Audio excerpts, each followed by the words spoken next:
노아가 누군데? 그가 누군데 지금 나한테 찾아와서 헛소리 하는 거야?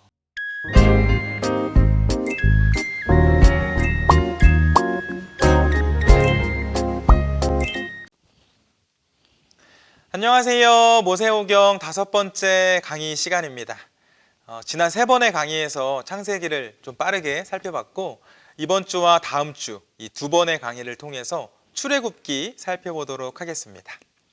이 출애굽기라는 이름으로 알 수 있는 것처럼 출애굽기의 중심 내용은 출애굽, 이집트를 탈출하는 내용으로 이 창세기에서 약 400년 정도 시간이 흐른 뒤의 이야기입니다.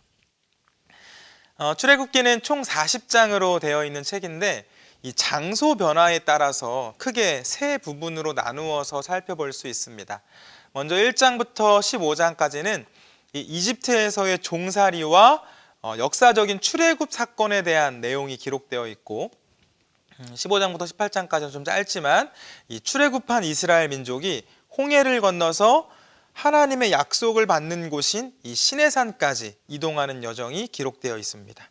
마지막으로 19장에서 40장까지는 이 시내산에서 거주하는 동안 있었던 일들이 기록되어 있는데, 하나님께서는 이곳에서 이 하나님의 백성들이 지키며 살아야 할 십계명과 또 세부 조항들을 주셨고, 하나님의 임재를 경험할 수 있는 이 성막을 건축하도록 지시하셨습니다. 출애굽기의 중심 주제는 3가지로 볼 수 있습니다. 먼저 하나님이 아브라함과 맺은 그 약속을 기억하시고 성취해가는 내용들을 보여줍니다. 특별히 하나님께서 약속을 성취하시는 과정에서 이 초자연적인 기적과 하나님의 능력을 보여주셨는데, 인류는 이 사건을 통해 하나님은 온 역사의 주인이 되신다는 것을 알게 되고 하나님을 믿을 수가 있습니다. 다음으로 시내산 언약을 통해 하나님의 백성은 어떤 삶을 살아야 하는지를 보여주고요. 마지막으로 이 성막을 통해서 하나님이 어떻게 당신의 백성들을 만나주시고 그들과 교제하시는지 보여주고 있습니다. 오늘 강의에서는 이 출애굽 사건을 통해 첫 번째 중심 주제를 살펴보고, 다음 강의에서 두 번째 중심 주제인 시내산 언약과 십계명, 그리고 마지막 중심 주제인 성막에 대해서 살펴보도록 하겠습니다. 그 전에 이해를 돕기 위해 이 출애굽기의 역사적인 배경을 한번 살펴보도록 하겠습니다. 지금부터는 애굽이라는 단어를 현재 우리가 사용하고 있는 단어인 이집트라고 바꿔서 말하도록 하겠습니다. 고대 이집트는 12왕조 아메넴헤트 3세의 통치 이후에 급격한 쇠락의 길을 걷게 되는데, 이 이집트의 세력이 약해지자 예속국이었던 팔레스타인과 시리아의 도시 국가들의 이 왕들이 이집트에 바쳐오던 조공을 끊어버립니다. 그리고 이 틈을 타서 세겜에 근거를 둔 이 셈족의 한 분파가 과감하게 이집트를 공략하고 정복에 성공하는데, 이 분파의 지도자가 바로 힉소스라는 사람이었고, 그렇게 이집트에서는 힉소스 왕조이자 제15왕조가 시작됩니다. 창세기를 보실 때 아니 이 노예로 팔려온 요셉이 한 제국의 총리가 되는 것이 말이 되나 싶으셨던 분 있으시죠? 학자들은 요셉이 이집트의 총리가 된 것은 대략 주전 18세기에서 16세기 사이, 그리고 이 힉소스가 이집트를 침공한 때를 주전 1720년경으로 추정합니다. 그러니까 요셉이 이집트의 총리가 되고 야곱과 그의 가족들이 가나안에서 이집트로 내려가서 살 수 있었던 것은 이집트를 지배한 민족이 아시아에서 온 힉소스 족속이었기 때문에 가능하다라는 것이죠. 요셉은 셈족이었던 힉소스와 같은 셈족이었다는 것을 생각할 때 이 요셉이 이집트의 총리가 된 것은 충분히 가능한 이야기가 됩니다. 그런데 이 힉소스 왕조가 오래가지는 못했습니다. 출애굽기 1장 8절 말씀 찾아서 읽겠습니다. 출애굽기 1장 8절.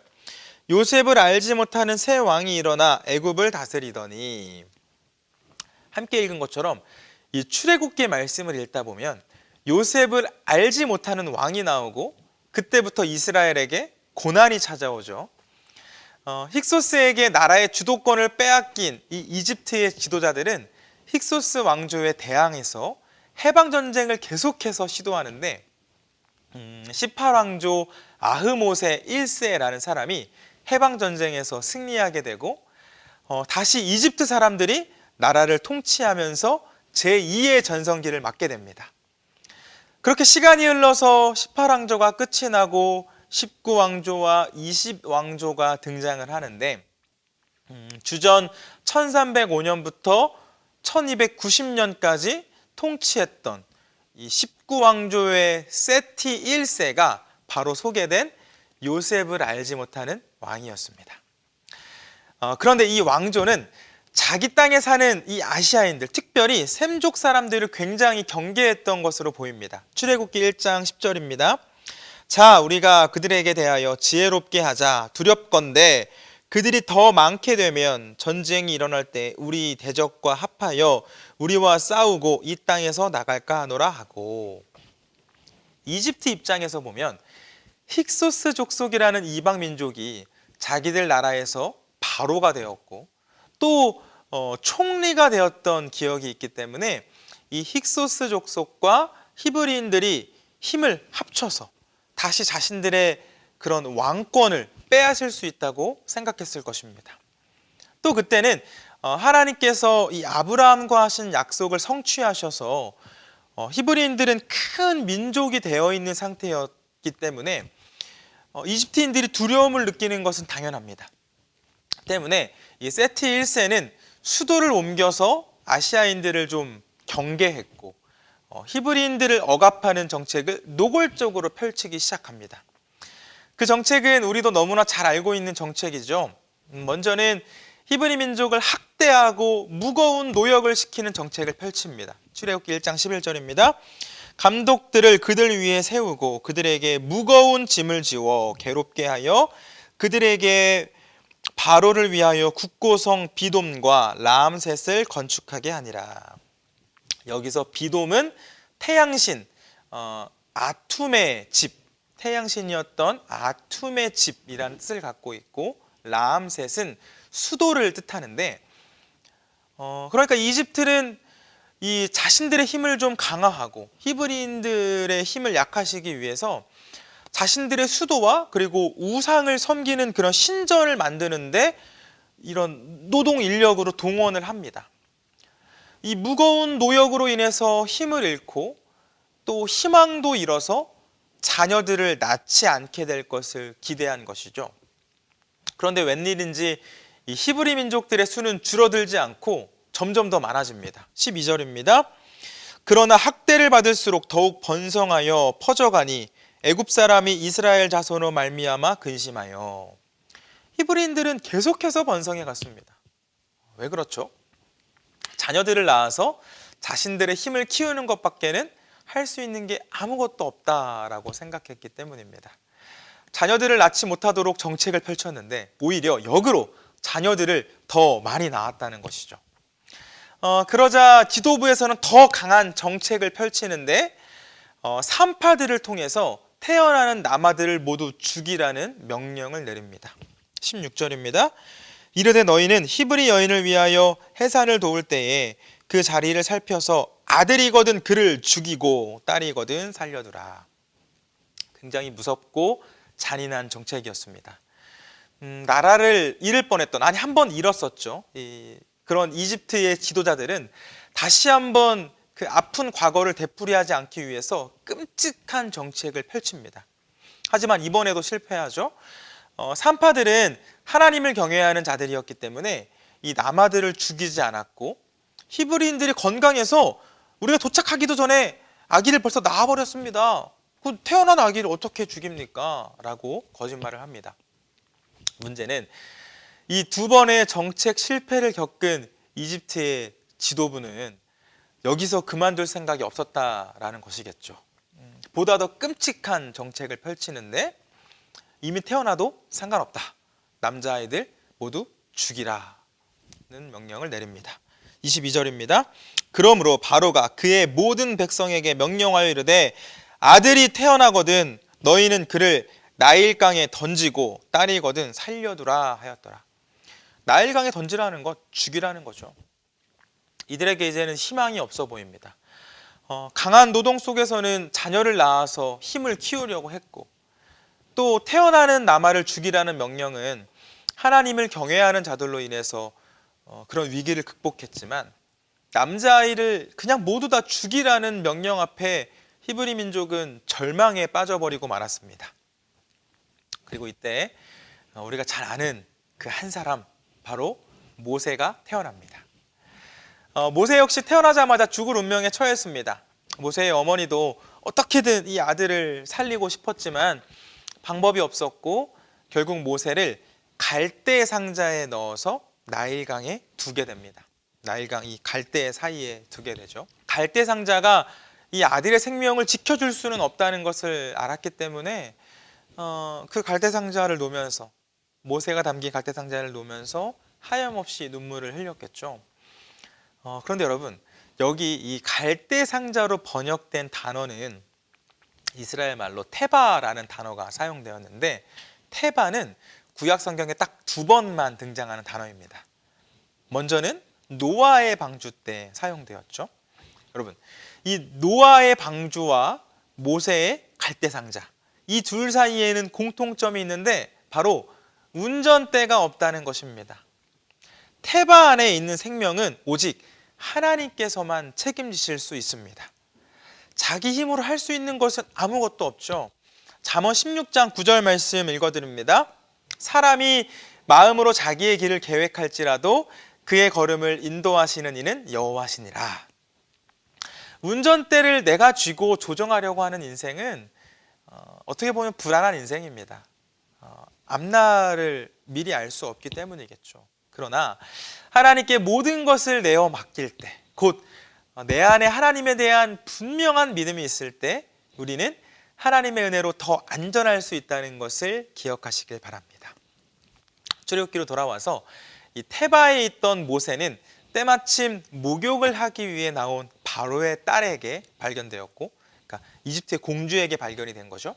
상자 속 아기를 불쌍하게 여긴 이 바로의 딸은 자신의 왕궁으로 데려가서 키우게 됩니다. 죽을 위기에 있던 모세는 이집트의 공주가 발견해서 왕궁에서 자랐으니 왕자의 삶을 살게 된 것이죠. 그렇게 왕자로 자란 모세는 그곳에서 이집트의 정치와 정책, 문화, 또 군사 시설 이런 것들을 배우며 자라게 되었습니다. 하지만 그가 40살이 되었을 때 자신의 동족이었던 이 히브리인을 괴롭히고 있던 그 이집트인을 죽이게 되었고, 그 일로 광야로 도망을 가게 됩니다. 그런데 여러분, 이것도 이상하죠. 왕자가 사람 한 명을 죽였다고 도망을 가는 것이, 광야에 숨어 사는 것이 사실 말이 됩니까? 도망자가 되는 것이. 이 모세의 도망은 당시에 이 대권을 향한 치열한 각축전이 벌어지고 있었음을 알게 합니다. 사실 이 왕조가 계속해서 바뀌는 것만 봐도 알 수 있죠. 그런 상황 속에서 모세는 누가 봐도 생긴 것부터가 이 히브리인이었기 때문에, 아시아 사람이었기 때문에 이집트인들은, 그 이집트의 다른 왕자들은 모세를 경계했고, 모세는 이 일로 인해서 광야에서 40년 동안 숨어서 지내게 됩니다. 모세가 이집트 왕궁에서 40년, 그리고 광야에서 40년을 보내는 동안 히브리 민족들은 여전히 극심한 고통 속에 있었습니다. 바로가 펼친 정책은 지독했고, 이 민족을 말살하려는 정책이었기 때문에 히브리 민족, 곧 이 이스라엘이 할 수 있는 것은 눈물을 흘리는 것밖에는 할 수 있는 게 없었습니다. 하지만 그때 이스라엘 백성들의 고통을 눈으로 보시고 그들의 부르짖음을 귀로 들으셔서 모든 고통을 알고 계셨던 하나님께서는 더는 가만히 계실 수 없었고, 아브라함과의 약속을 성취하실 뿐만 아니라 이 이스라엘을 구원하시고 하나님의 나라로 바로 세우시기 위해 모세를 부르십니다. 출애굽기 3장 7절에서 8절 말씀 같이 읽습니다. 3장 7절에서 8절입니다. 여호와께서 이르시되 내가 애굽에 있는 내 백성의 고통을 분명히 보고 그들이 그들의 감독자로 말미암아 부르짖음을 듣고 그 근심을 내가 알고 내가 내려가서 그들을 애굽인의 손에서 건져내고 그들을 그 땅에서 인도하여 아름답고 광대한 땅, 젖과 꿀이 흐르는 땅, 곧 가나안 족속, 헷 족속, 아모리 족속, 브리스 족속, 히위 족속, 여부스 족속의 지방에 데려가려 하노라. 아멘. 웃긴 것은 하나님의 이 부르심 앞에서 모세가 순종하지 않고 6번이나 거절한다는 것입니다. 3장 11절입니다. 모세가 하나님께 아뢰되 내가 누구이기에 바로에게 가며 이스라엘 자손을 애굽에서 인도하여 내리이까? 하나님, 제가 누굽니까? 저는 지금 살인을 저지르고 광야로 도망 나온 힘없는 노인 아닙니까? 라는 말이죠. 3장 13절입니다. 모세가 하나님께 아뢰되 내가 이스라엘 자손에게 가서 이르기를 너희의 조상의 하나님이 나를 너희에게 보내셨다 하면 그들이 내게 묻기를 그의 이름이 무엇이냐 하리니 내가 무엇이라고 그들에게 말하리이까? 저는 당신이 누구인지도 잘 모릅니다. 라는 말이죠. 4장 1절입니다. 모세가 대답하여 이르되 그러나 그들이 나를 믿지 아니하며 내 말을 듣지 아니하고 이르기를 여호와께서 내게 나타나지 아니하셨다 하리이다. 백성들 내 말 듣지 않을 겁니다. 모세는 이미 동족들에게 거부당한 경험이 있는 사람이죠. 당시에는 이 이집트의 왕자로서 권력이라도 있었지 지금은 그런 것도 하나도 없는 상황이었습니다. 또 4장 10절입니다. 모세가 여호와께 아뢰되 오 주여 나는 본래 말을 잘하지 못하는 자니이다. 주께서 주의 종에게 명령하신 후에도 역시 그러하니 나는 입이 뻣뻣하고 혀가 둔한 자니이다. 하나님, 저희 말주변 없습니다. 하나님 잘 아시지 않습니까? 4장 13절 말씀도 보겠습니다. 모세가 이르되 오 주여 보낼 만한 자를 보내소서. 나는 깜이 아닙니다. 다른 사람 찾아보시죠. 라는 말씀입니다. 6장 12절 말씀도 한번 보겠습니다. 모세가 여호와 앞에 아뢰어 이르되 이스라엘 자손도 내 말을 듣지 아니하였거든 바로가 어찌 들으리이까? 나는 입이 둔한 자니이다. 하나님, 우리 민족 사람들도 내 말을 안 듣는데 이 바로가 이집트의 왕이 내 말을 듣겠습니까? 나는 못합니다. 그런데 여러분, 살펴보신 것처럼 이렇게 6번이나 거절한 모세가 하나님께 쓰임을 받았다는 것은 하나님께서 7번 부르셨다는 말이 되죠. 모세도 끈질겼지만 하나님은 더 끈질기신 분이셨습니다. 그렇게 모세는 하나님과 6번이나 밀고 당기기를 한 후에 하나님께서 주신 그 소명을 받아들입니다. 모세는 알지 못했지만 사실 그는 이 하나님께서 지도자로 세우시기 위해서 작정하고 준비시키신 인물이었습니다. 테바, 갈대상자를 통해서 바로의 딸에게로 모세를 인도해 주신 하나님께서는 이 모세가 왕궁에서 자라면서 이집트의 많은 것을 배우게 하셨고 또 이스라엘이 이집트에서 탈출해서 머물게 될 이 광야도 먼저 경험하게 하셨죠. 그러므로 40년을 이 이집트 왕궁에서 또 40년을 광야에서 보낸 모세는 누구보다 이집트와 광야를 잘 아는 사람이었습니다.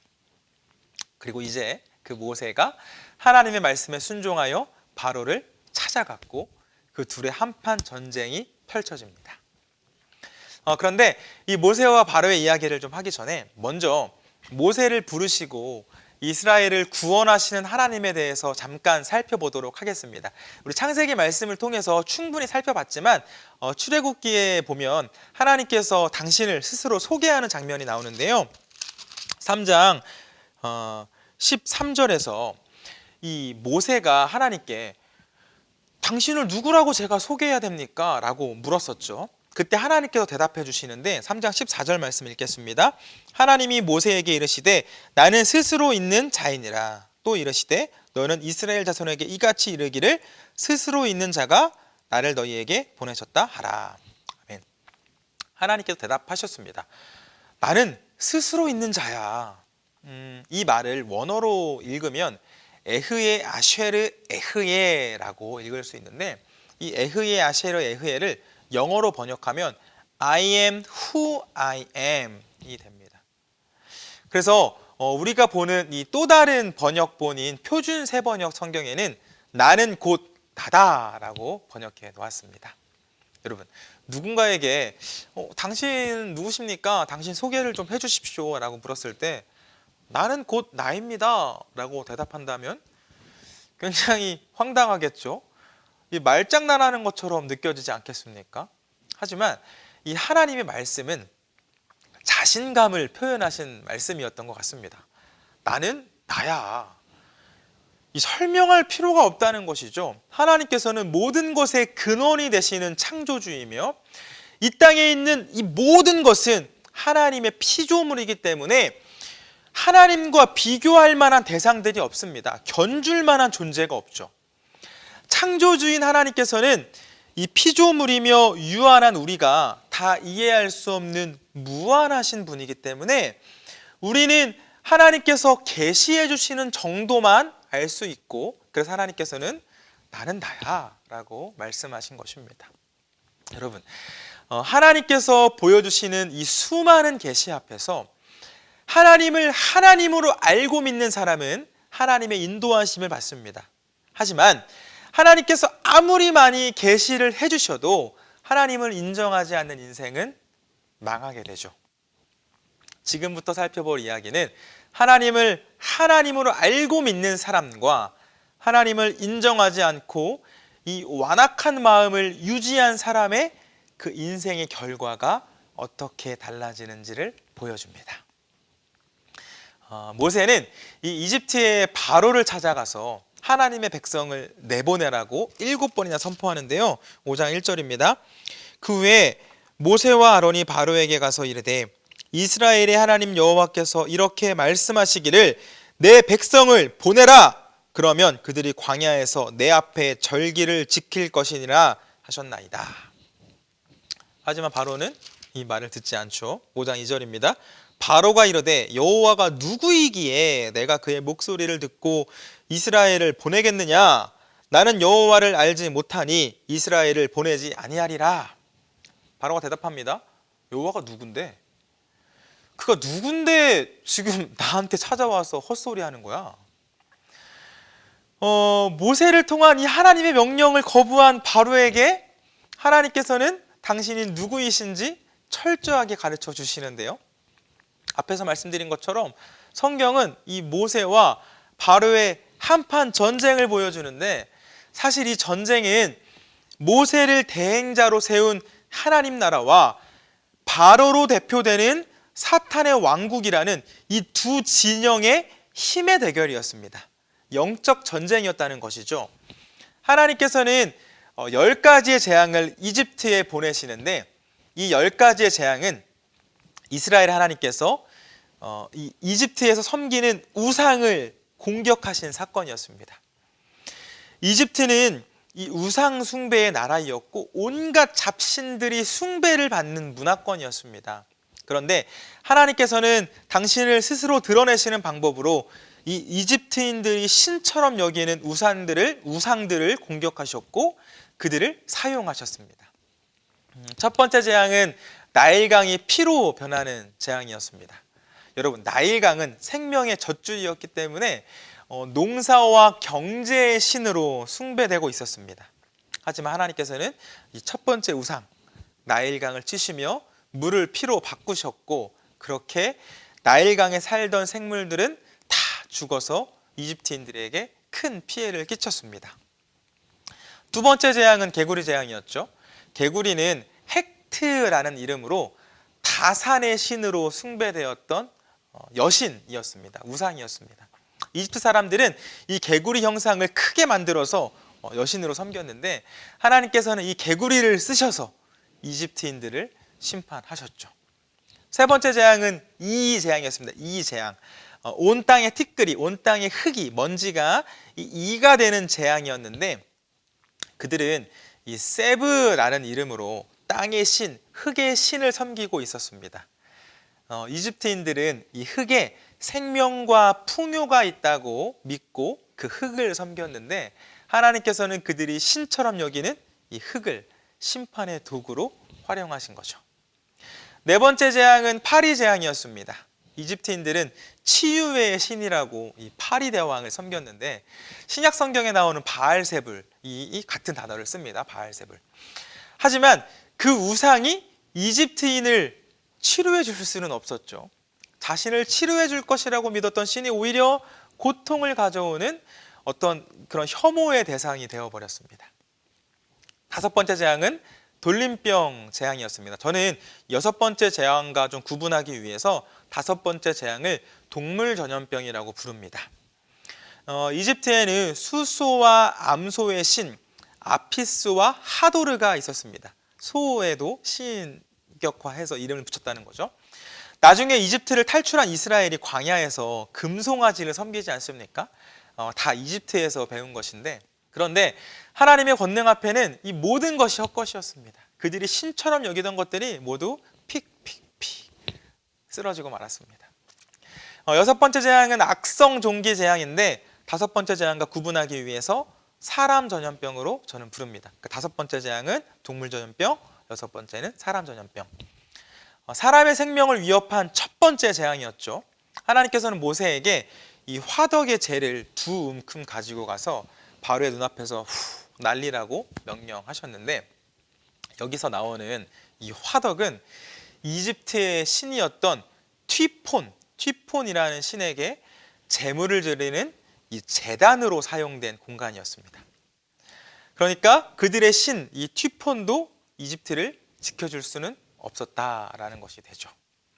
일곱 번째 재앙은 우박 재앙이었습니다. 하늘에서 불과 번개였겠죠. 이 불과 우박 덩어리가 무섭게 쏟아졌습니다. 더운 지방에서 우박이 떨어지는 것은 매우 이례적이었는데 하나님께서는 이들이 대기의 신으로 섬기고 있었던 슈, 대기의 신의 이름은 슈였는데 그 슈를 심판하셔서 모든 농산물을 초토화시키셨습니다. 여덟 번째 재앙은 메뚜기 재앙이었죠. 메뚜기는 이집트에서 세라피스라는 이름으로 곡식의 신, 농사의 신이라고 섬김을 받던 존재였습니다. 그러니까 우박 재앙이 임할 때는 보리가 날 때여서 보리 농사는 큰 피해를 입었지만 아직 나지 않았던 이 쌀과 밀은 피해를 입지 않았습니다. 그래서 이집트인들은 이들의 우상이었던 이 세라피스를, 메뚜기를 찾아가서 메뚜기의 신 앞에 이 쌀과 밀 농사를 지켜달라고 절을 했는데, 하지만 그들이 신처럼 여기는 이 메뚜기가 남아있는 모든 곡식들을 먹어버리고 말았죠. 이어지는 아홉 번째 재앙은 흑암 재앙이었습니다. 이집트의 국토의 대부분은 사막으로 사막에서 가장 강력한 힘을 가진 존재는 태양이었겠죠. 태양이 1년 365일 자신들을 지배하고 있다고 생각했습니다. 그들이 섬기던 이 태양신의 이름은 라였는데 라.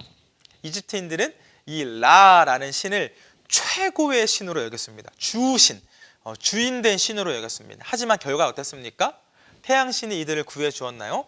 그렇지 않습니다. 하나님께서 3일 동안 이 태양을 가리시면서 하나님만이 온 우주의 주인이심을 드러내셨습니다. 마지막 열 번째 재앙 무엇이었나요? 장자의 죽음이었습니다. 어느 나라나 장자는 매우 귀하게 여겨졌습니다. 이는 이집트에서도 마찬가지였습니다. 그들이 이렇게 수많은 신을 섬기는 이유도 자신들의 장자를 지켜주고 또 복을 준다는 믿음 때문이었는데, 이 그들이 바라는 최고의 복은 장자들이 잘 되는 것이었습니다. 특별히 왕위를 상속받는 이 바로의 장자는 신처럼 여겨지기도 했죠. 하지만 하나님께서는 마지막 재앙으로 이집트에 있는 모든 장자를 치셨고 하나님만이 만왕의 왕이심을 만천하에 알리셨습니다. 여러분 말씀드린 것처럼 이 10가지 재앙 사건은 창조주 하나님과 이집트의 우상들 간의 영적인 전쟁이었고, 이 과정에서 하나님께서는 압도적인 힘을 보여주셨습니다. 약 6개월 정도 이 10가지 재앙이 이 이집트에 떨어졌는데, 자연을 포함한 모든 만물이 하나님의 손 안에 있다는 것이 그 기간 동안 온 땅에 드러나게 되었습니다. 여러분, 하나님께서 보여주신 재앙을 통해 우리가 기억해야 할 것은 두 가지입니다. 먼저 이 사건은 하나님께서 개입하신 사건이었습니다. 하나님이 아니면 일어날 수 없는 일들이었죠. 하나님께서는 인류의 역사에 개입하셔서 당신의 백성들을 도우셨고 또 구원해 주셨습니다. 다음으로 이 사건은 거짓 신들에 대한 하나님의 승리를 보여줍니다. 곧 당신만이 유일한 신이라는 것, 이 사실을 선포하신 사건이었죠. 이집트에서 신으로 섬겨왔던 존재들이 형편없이 무너졌고 하나님 앞에 무릎을 꿇는 그런 모습들이 보입니다.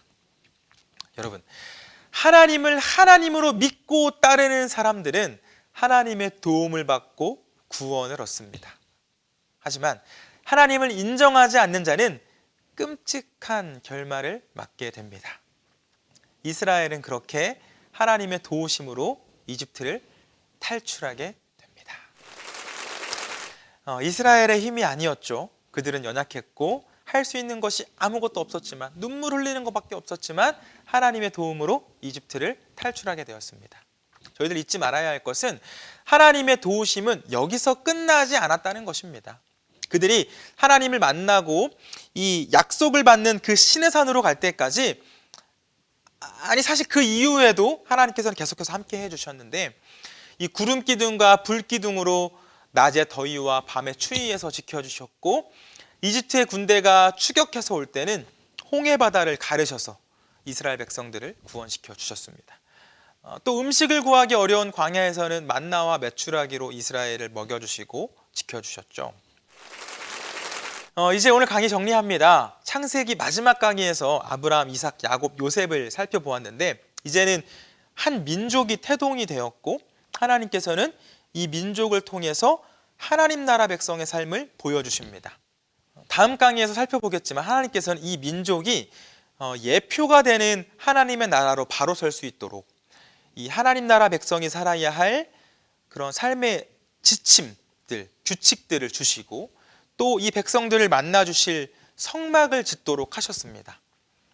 첫 강의에서 말씀드린 것처럼 우리는 이 이스라엘을 통해 하나님 나라와 하나님 나라 백성의 삶을 배울 수가 있습니다. 이 시간을 맞추기 위해서 10가지 재앙, 아주 오늘 중심 주제였죠. 10가지 재앙을 통해서 이스라엘이 출애굽을 했는데, 이 10가지 재앙 좀 빨리 설명하면서 넘어갔는데, 하나님께서는 이 마지막 재앙, 곧 이 장자의 재앙을, 장자를 치시는 이 재앙을 내리시기 전에 6월절 어린 양의 피를 집의 문 양쪽 문설주와 임방에 바르라고 하셨습니다. 그리고 그 말씀에 순종하여 피를 바른 집은 장자의 죽음 심판에서 살아남았죠. 그런데 이 고린도전서 말씀을 살펴보면 우리 역시 이 6월절 어린 양의 피로 구원받았음을 말씀합니다. 고린도전서 5장 7절입니다. 너희는 누룩 없는 자인데 새 덩어리가 되기 위하여 묵은 누룩을 내버리라.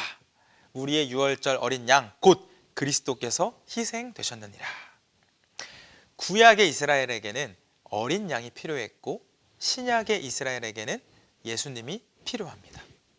여러분, 하나님의 백성은 예수님의 피로 구원을 받습니다. 우리의 심령에 예수님의 피를 바를 때 우리는 하나님의 백성인 것이 드러나게 됩니다. 그러므로 하나님을 거부하고 우상을 숭배하는 이 바로와 같은 삶을 살아가는 것이 아니라 하나님을 인정하고 예수의 피를 의지하여 구원의 은혜를 누리는 우리 모두가 되면 좋겠습니다. 감사합니다.